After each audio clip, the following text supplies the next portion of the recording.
Hi, kids. It's good to see you. I'm trying to get some instructions together for you from last week. I want you to know how proud I am of you. I'm recording this on Wednesday of week one, and everyone by Wednesday, I only have 22 people who have not turned in their assignments. So I want you to know that I'm super excited for you, and I'm very proud of you. There's a few talk about in terms of problems that we've been having. So I have a student account open. So you're just going to kind of have to ignore a little bit of how I'm clicking around. But I have a student account open, and I want you to know that when you log in to any of your Google on Northeast, if you click on this waffle icon, you've got Gmail here. This allows you to get and receive email from your teachers and to send email. Now you'll notice you'll have a lot from Mr. Guthrie, and I'm going to let him know that he's overwhelming that part. But when you look here for names, you may see your teacher's name. That's an email from your teacher. You can also email them by clicking compose and going to that. Now you probably have tons of emails in the list, so you can go through and you can put a check mark there and delete. But you want to look at some of the stuff that's been pretty recent. Okay, the next thing that I want to talk about is, and I think I'm in the wrong place. I want to thank one of my students for letting me use their account to show you what it looks like on the student side, because I don't see that always. One other problem I know we're having is Edpuzzle videos maybe not playing. So I am going to embed Edpuzzle into what's going on in our week two assignments. Now I know this isn't complete at this time, but you will see that there. And so hopefully we won't have any problems.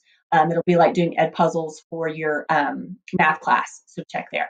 Another problem is people saying, I know I turned this in and I kept getting resubmissions on other work.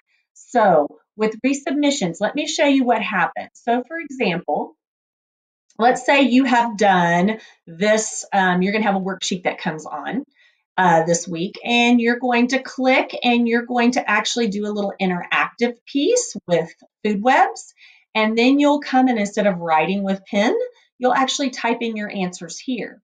Now, when you're finished, you see it has a button that says turn in. And many people would do turn in and go, okay, that's great. Well, I'm going to show you. This is flipped over to my account. And when I go and I look at the student work in this, I should have a turned in activity, right?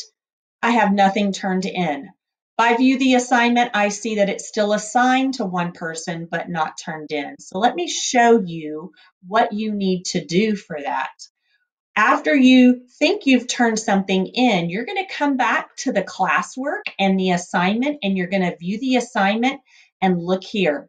Do you see where it's attached, but there's a turn in button?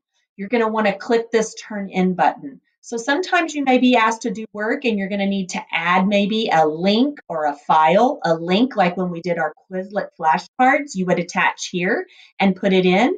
But with the assignments this week, they're going to be worksheets that will be there, but you are going to have to come back to your Google Classroom, view the assignment, and click turn in.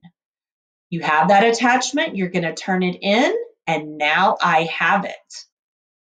So when I actually go and look at my class now, it's going to show that that student has turned the assignment in and it's no longer assigned. So that's one of the problems that I think we're going through. I do want you to know also that this week I'm going to do some Zoom tutoring lessons.